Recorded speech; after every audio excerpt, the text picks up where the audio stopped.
Hello students, आज हम BA third year का फर्स्ट पेपर का अध्ययन कर रहे हैं, जिसकी 5वीं यूनिट का प्रथम टॉपिक है जीएस गुर्रे, जो हमारे सामाजिक विचारक हैं। गुर्रे का दो हम टॉपिक का अध्ययन करेंगे, जाति वर्ग और व्यवसाय, और दूसरा है सामाजिक तनाव। तो आज हम जीएस गुर्रे का जाति वर्ग व्यवसाय का अध्ययन करेंगे। तो सबसे पहले हम जाति का अर्थ और विशेषताओं का अध्ययन कर लेते हैं।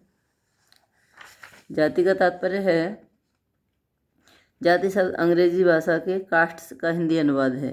अंग्रेजी के कास्ट शब्द की व्युत्पत्ति पुर्तगाली भाषा के कास्टा शब्द से हुई है, जिसका अर्थ मत विभेद तथा जाति से लगाया जाता है।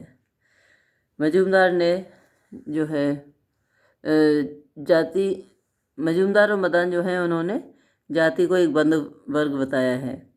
जाति शब्द की जो उत्पत्ति है, उसका पता 1665 में ग्रेसिया डी ओर्टा नामक विद्वान ने लगाया था।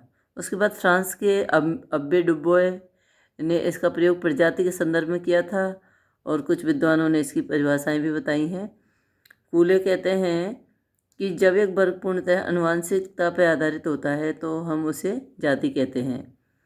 इसके बाद सर रिजले एक समाजशास्त्री हैं, उन्होंने अपने शब्दों में परिभाषा बताई है कि जाति परिवारों या परिवारों के समूहों का एक संकलन है, जिसका सामान्य नाम है, जो एक काल्पनिक पूर्वज मानव या देवता से सामान्य उत्पत्ति का दावा करता है, एक ही परंपरागत व्यवसाय करने पर बल देता है, एक सजातीय समुदाय के रूप में उनके द्वारा मान्य होता है, जो अपना ऐसा मत व्यक्त करने के योग्य हैं। अब जे चट्टन है एक समाजशास्त्री, उन्होंने जाति की परिभाषा बताई है कि जाति एक ऐसी व्यवस्था है जिसके अंतर्गत एक समाज अनेक आत्मकेंद्रित एवं एक दूसरे से पूर्णतः पृथक इकाइयों में विभाजित रहता है। इन इकाइयों के बीच पारस्परिक संबंध ऊंच नीच के आधार पर सांस्कारिक रूप में निर्धारित होते हैं। केतकर ने जो है जाति की कुछ दो विशेषताएं भी बताई हैं। वो कहते हैं कि जाति एक सामाजिक समूह है जिसकी दो विशेषताएं हैं।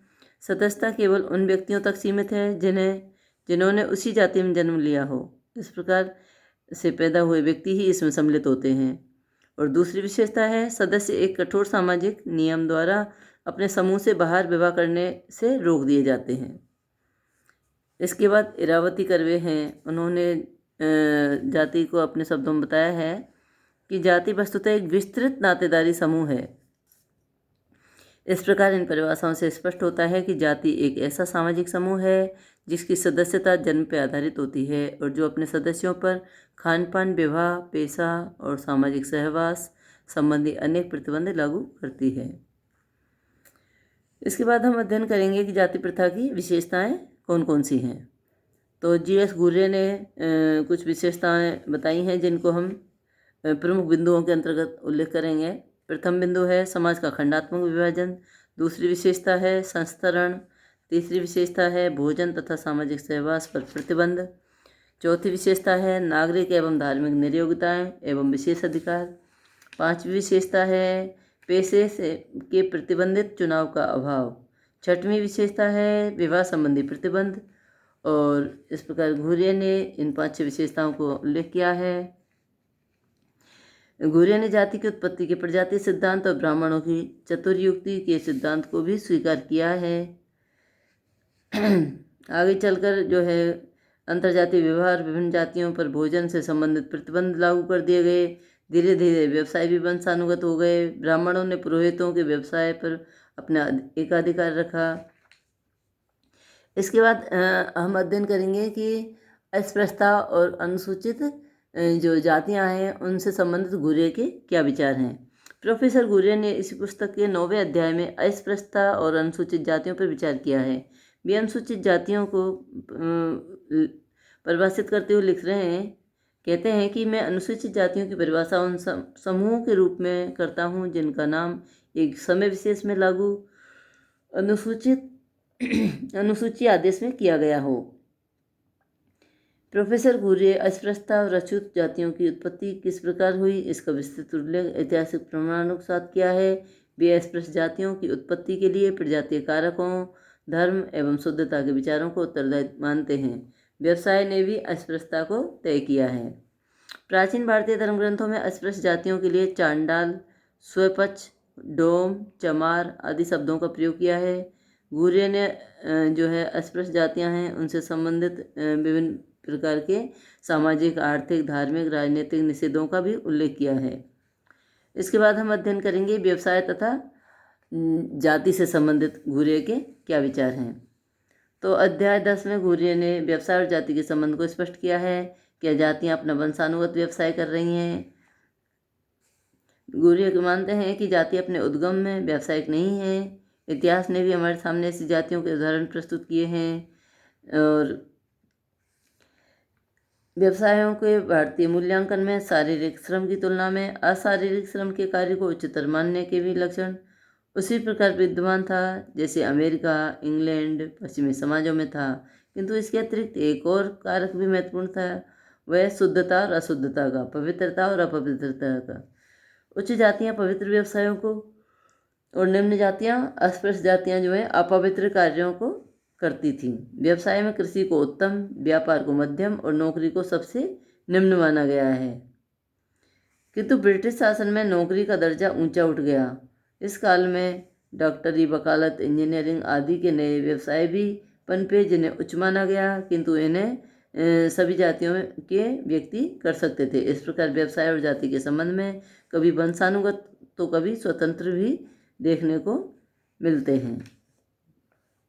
इसके बाद हम अध्ययन करेंगे कि जाति व्यवस्था में परिवर्तन लाने वाले कारक कौन कौन से हैं। वर्तमान समय में जाति में अनेक परिवर्तन हुए हैं। उसका परंपरागत स्वरूप विघटित हुआ है। जाति में परिवर्तन, विघटन और उसे निर्बल बनाने वाले कारक इस प्रकार हैं। पहला है पाश्चात्य शिक्षा एवं सभ्यता। दूसरा कारक है औद्योगिकरण एवं नगरीकरण। तीसरा है धन का बढ़ता हुआ महत्व। चौथा है स्वतंत्रता आंदोलन। पांचवां है प्रजातंत्र की स्थापना। छठवां है धार्मिक आंदोलन। सातवां है यातायात और संचार के साधनों में उन्नति। आठवां है स्त्री शिक्षा का प्रसार। नौवां है संयुक्त परिवारों के विघटन, नई जाति को विघटित किया है। 10वां है जाति पंचायतों का ह्रास। 11वां है जजमानी प्रथा की समाप्ति और 12वां है नवीन कानूनों का प्रभाव। इसके बाद जो है जाति व्यवस्था है उसकी आधुनिक प्रवृत्तियाँ क्या क्या हैं, उसको जो है कारकों के परिणाम स्वरूप जाति व्यवस्था की संरचना और कार्यों में अनेक परिवर्तन आए हैं और जाति में निम्नलिखित जो है नवीन प्रवृत्तियों का उदय भी हुआ है। पहला है ब्राह्मणों की स्थिति में गिरावट आ रही है। दूसरा आधुनिक प्रवृत्ति है कि जो जातीय संस्करण है उसमें परिवर्तन आ रहा है।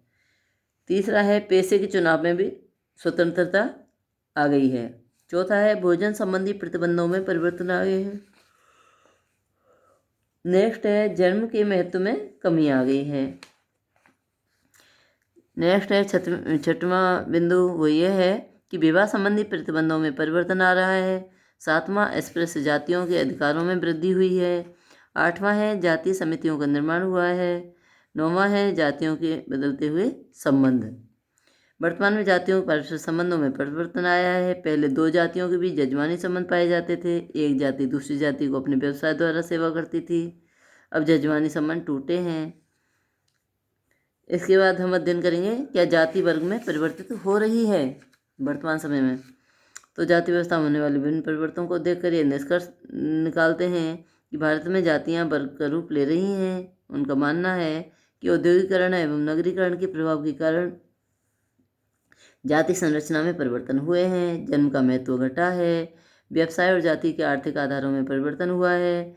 जाति के अंदर ही वर्ग पैदा होने लगे हैं। विभिन्न जातियों के व्यक्ति एक वर्ग में सम्मिलित हो रहे हैं।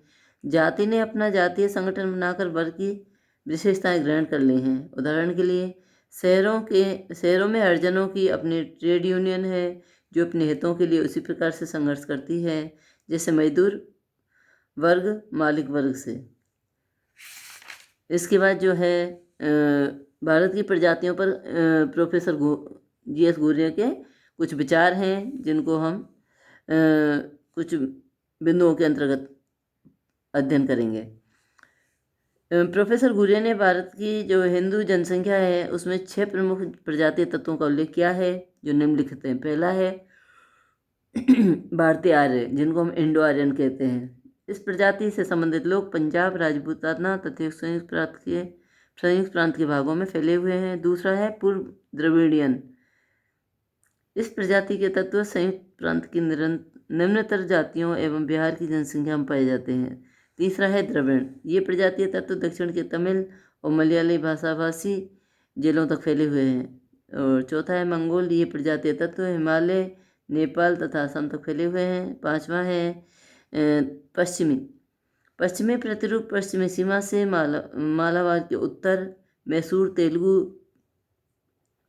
तेलुगु प्रदेश एवं समूचे महाराष्ट्र में पाया जाता है। और छठवां है लास्ट, मुंडा। इस प्रकार की प्रजातीय तत्व छोटा नागपुर के चारों ओर केंद्रित हैं। इस प्रकार घुरिया का मत है कि बिहार की जनसंख्या भारतीय आर्य, पूर्व द्रविड़ तथा मुंडा के मिश्रण से निर्मित है, जबकि बंगाल और उड़ीसा में पश्चिमी और मुंडा और मंगोल प्रतिरूपों का सम्मेलन है। दक्षिण भारत के जंगली लोग पूर्व द्रविड़ प्रतिरूप का प्रतिनिधित्व करते हैं।